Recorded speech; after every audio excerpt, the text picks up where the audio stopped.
Well, vegan finers, we're coming down to the very end of cauliflower week. This is the second to last cauliflower. Okay, so for the side that we're going to be making, we're going to use some red rice from Lotus Foods.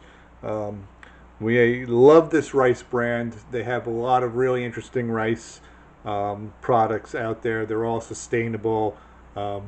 They're better for the environment than your conventional rice products. So if you have a chance, look for Lotus Foods and try out some of their really tasty rices. This is the red rice. That's what we're going to be having with our orange flavored chicken, orange flavored cauliflower, pardon me. Old habits die hard. So I'll be back with the rest of the batter ingredients and we're going to get this thing rolling along. Okay, so we've got our half cup flour. I did say cornstarch. I'm using tapioca starch. I almost never use cornstarch in my deep fried dishes. There are quite a few people who are sensitive to corn, so I use tapioca starch. You can use potato starch. Really any kind of starch, and starch really kind of lightens up the batter and gives it a really super crispy coating. If you ever do like a Korean fried type of dish, they use potato starch in theirs, and I got to tell you, really changes the texture than a straight flour mix.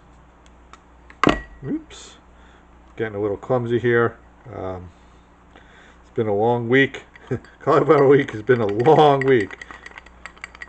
Just feels long. So got that. Got the baking powder in there, and now to that we're going to add 3/4 cup of water. I'm not adding any salt to the batter, just simply because I don't really like too much salt, because there are going to be other salty elements to this.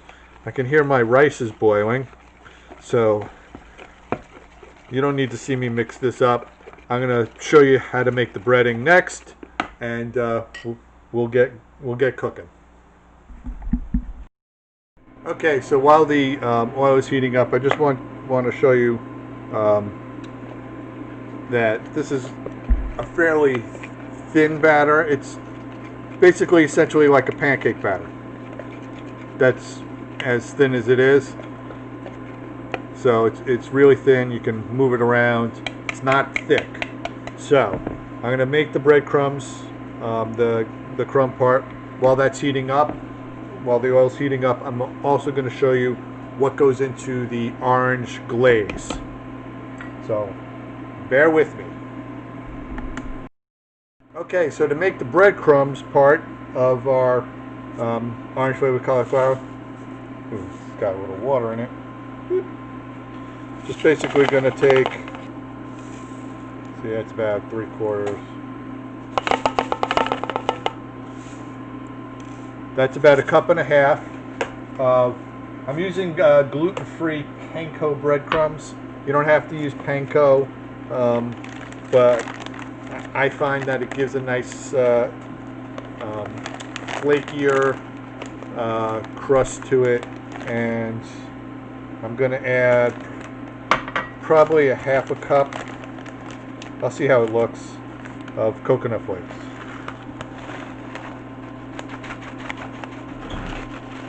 Yeah, I'm actually going to add more. That's more like 3/4 cup, and you just mix it up. I like to have a good coconut to crumb ratio. That looks pretty good to me. You can see that just about so. That's almost a 2-to-1 crumb to coconut ratio. So the oil is heating up.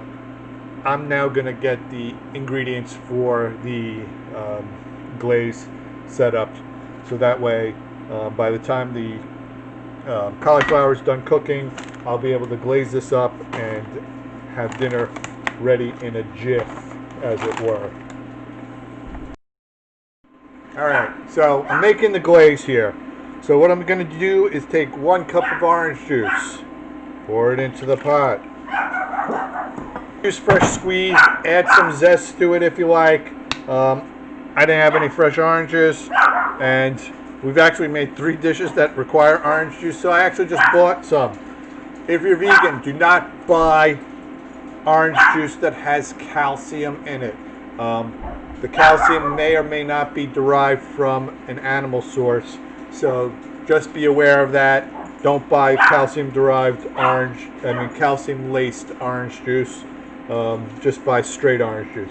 So to that, I'm going to add 3 tablespoons of liquid aminos. You can use soy sauce, you can use tamari, you can use coconut aminos.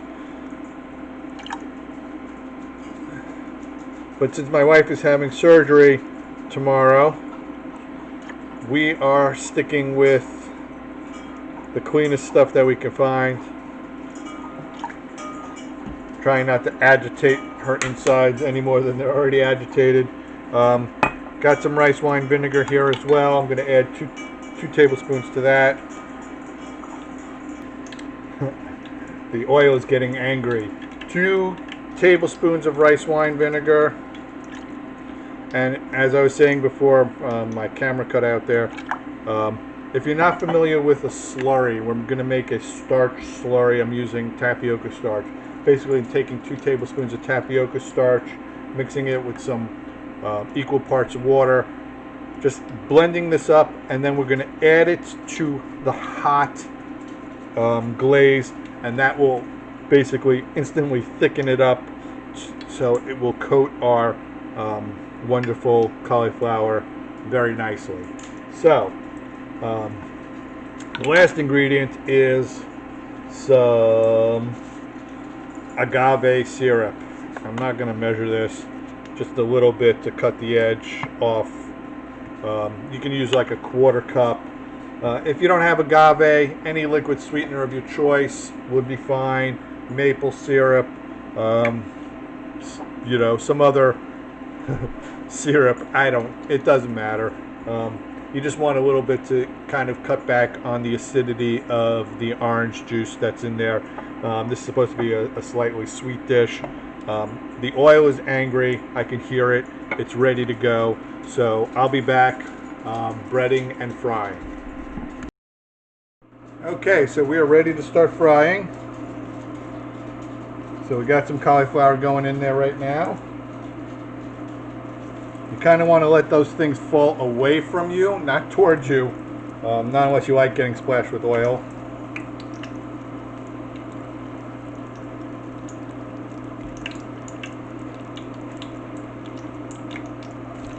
Okay, so we got our first pieces in.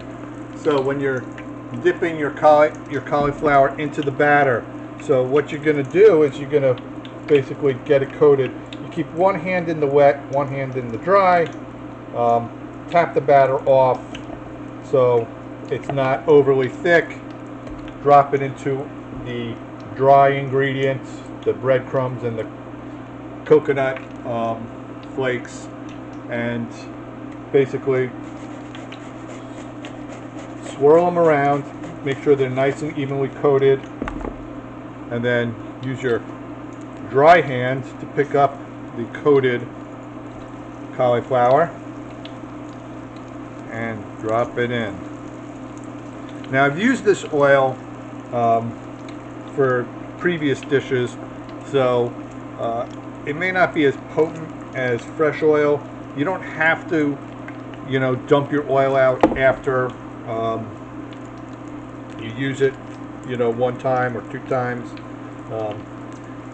Get as much out of it as possible. If there's a lot of black in there, you can actually sieve that out, strain it out, I should say, and basically, the less you waste, the better we're all going to be. That much I can tell you. We've tried to cut back our waste as much as humanly possible, and we've done quite a bit of that. Any of the trimmings that we don't use for our cooking purposes, we put into our compost heap, and that's pretty much it. So these are going to be ready to take out. I'm going to get a plate and some paper towels, and we are going to keep going. I will show you what this looks like when it's all said and done. Okay, so I just want you to see the color of this. It's a nice golden brown. That's exactly the color that we're looking for when we're taking these out. We're down to our second to last batch. Again, if your cauliflower is really big or you keep your pieces really big, you may actually run out of the wet batter. Just keep that in mind. You may want to just proportionally increase what's going on there. The rice is almost done. The last of these are going in to the fryer right about now. I just got to coat them up. My wife is having her pre-surgery meal, so she's actually stolen a few of these suckers. She says they're delicious. Can't imagine they're not. So I've come completely full circle on cauliflower. Once a feared veggie growing up in my household. Not that we ate any veggies at all. The closest thing that we came to a vegetable was corn on the cob and french fries. But they're in. I'm going to make the sauce right now, and I will show you what it looks like when it's completed in a moment. Okay, so when I say slurry, this is what I mean. It's like basically I used 2 tablespoons of tapioca starch and 3 tablespoons of water. That's going to go into the just boiling glaze. So once the glaze starts to come to a boil, add the slurry, stir it a little bit, and it should thicken right up. Cornstarch is. I want you to see how beautiful this red rice is. It's got this almost reddish purplish color to it. Really tasty. It's a firm type of grain of rice, holds its shape well, not sticky, more like the traditional long grain rices that you would get in the US. I'm now going to glaze that cauliflower, put it on top of this, and eat some delicious food. Okay, so here's the final product. We got the glazed cauliflower, some sesame seeds, some chopped scallions, got some leftover cauliflower that we'll be eating a little bit later probably. It's delicious, so if you like these videos, please do me a favor, click the subscribe button, hit the notification bell, and leave a comment and a thumbs up if you enjoy them. If you don't, you can leave a thumbs down. That's all right. Not everyone's going to be a winner. And just so you know, for further I guess clarification, if I would suggest you taste the sauce. If it's not sweet enough, add more sweetener to it, depending on the orange juice and how tart it is. You may want to add more orange juice, less orange juice, more zest. If you're using fresh orange juice, definitely add a lot of zest to that, because that'll bring out the orange flavor much more than a commercial juice does. So in any event, this is really tasty, really crispy, and I'm going to go eat it now. Thank you all, and we'll be back.